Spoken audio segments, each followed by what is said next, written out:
got cursed in Hawaii, and it was all my fault. And that's why when you travel to new places, it's important to research the area and the culture so you don't even accidentally disrupt or disrespect anything. And I wanted to share my story so you can be amused by my misery and to make sure nothing like this happens to you guys. So here we go. As a lot of y'all may know, a while back, my husband and some content creator friends and I, we all went to Hawaii. We specifically went to Oahu because we have some friends who are native that live there, and also some of our friends have family that live there. We had the most magical week, having the best time ever, exploring, enjoying, learning about the culture. But apparently, I didn't learn enough. On our last day, we went to the beach, and let me tell you, the waves were rough. Super rough. I mean, Avery was having a really hard time keeping both of us afloat with the strong current and the big waves, and it was a mess. And my fellow shore people, y'all know the struggle when everyone else can kind of stand and your feet are just kind of shifting around on the bottom, just trying to find something to stand on and keep your head above the water. And I did! I found something that I was able to stand and balance on my big toe. And I remember thinking, this does not feel like a rock. So with my super stylish snorkel goggles, I went under to check it out.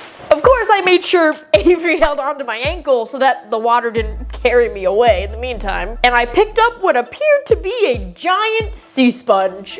I thought it was so pretty and cool, and again, it kept me from drowning or getting carried away by the super strong current. So in my brain, I thought, maybe instead of going on the beach and finding a couple shells, I'll just take this little sea sponge home. Collecting shells on a beach is pretty normal, right? And it's obviously my good luck charm, so what's the harm? Soon after, we decided the water was way too rough for us to actually be able to enjoy our time on the beach, so we left and went somewhere else, taking the sea sponge with us. Within 1 hour of leaving the beach with that sea sponge, weird stuff started happening. First, I had some old friends who I hadn't heard from in forever text me some really upsetting news. And I mean, I started crying at the table, kind of upsetting news, and it just kind of came out of nowhere. Then all of a sudden, one of the cars that we were using broke down and got stuck. Then, all of a sudden, out of nowhere again, after obsessively applying and reapplying sunscreen, my pale friends, you know the struggle, all of a sudden I was super sunburned and it was getting really painful. And I know some people in the comments are gonna be like, none of those are odd, that stuff happens to people all the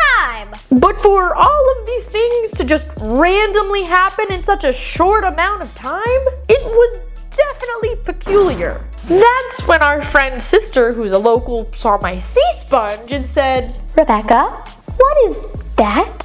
"Oh, that's my sea sponge." She said, "Oh my gosh, Please tell me you didn't take that from the ocean? I said, "Yeah." She said, Oh, Rebecca, you've probably triggered Pele's curse. "Say what now?" I had never heard of that before. So she explained to me that Pele's curse says that anything native to Hawaii will bring bad luck to foreigners who take it away. Whoops. I felt so guilty because after thinking about it, yeah, Native Hawaiians have been screaming from the rooftops forever for people to stop coming there and taking things away from the land. And that particular example just didn't click in my brain at the time. Collecting seashells on the beach is just so normal where I'm from. It didn't even dawn on me that something like that could be considered disrespectful somewhere else. And then I realized how logical it sounded that, yeah, anything in nature should probably just be left in nature, whether in Hawaii or anywhere that you may go. So I immediately had my friend who had the working car take me back to the beach where we were so I could put my sea sponge back. So we parked the car, and this is important. There was about 3 feet of grass until where the sand started, and then about 10-15 feet of sand, and then the ocean, right? It was just me and my one friend. So when we got to the sand, it was loose sand, you know, the kind that's hard to walk on with shoes. So we both took our shoes off, walked the 10 feet in the sand to the water, and I chucked the sea sponge back and apologized profusely to the land of Hawaii. I didn't mean to be disrespectful, and I just felt so guilty about it. When I turned around, after those, 10-15 seconds of throwing the sea sponge back, my shoes were gone. I just froze in absolute shock. No one else was around. It was just me and my friend, and her shoes were there. Just mine were missing. Only 10 seconds had passed. Where could they have gone? We searched around where I remembered taking them off. We felt around the sand, could not find them. I literally turned back to the water and I shouted, "I put it back! I'm sorry! I put it back!" We ended up digging for a few minutes until we found my shoes just buried in the sand. Again, hers were right where she left them. It was just mine. Wild. Absolutely wild. Then the next day was when we turned home and I started getting very achy. I assumed it was from sleeping on the plane. No.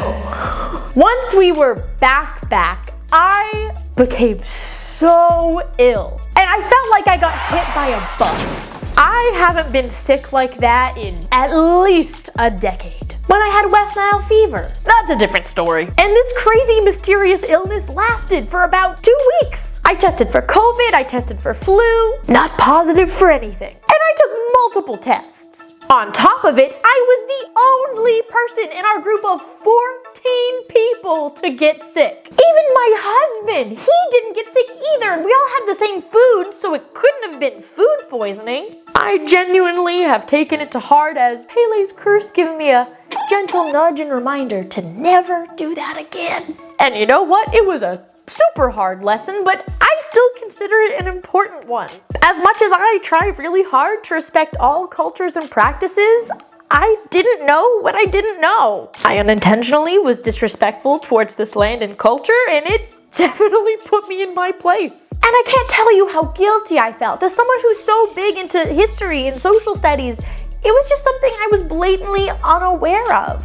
And it really ate me alive that I just didn't know. But I guess that's another lesson. We're never too old to learn something new. The big point of this story, other than amusing you all with my misfortunes, it's just a reminder to everyone that when you travel somewhere, researching things that are considered respectful and disrespectful can be really important. Not just for your safety and benefit, but also out of respect to the people in the land that you're visiting. Have fun wherever you go, but also understand that things in nature belong in nature, and there are different customs in every part of the world. Yes, I know it's your vacation, but it's also still someone's home. And after that experience, yeah, I still can't wait to go back to Hawaii one day. I just won't be touching anything.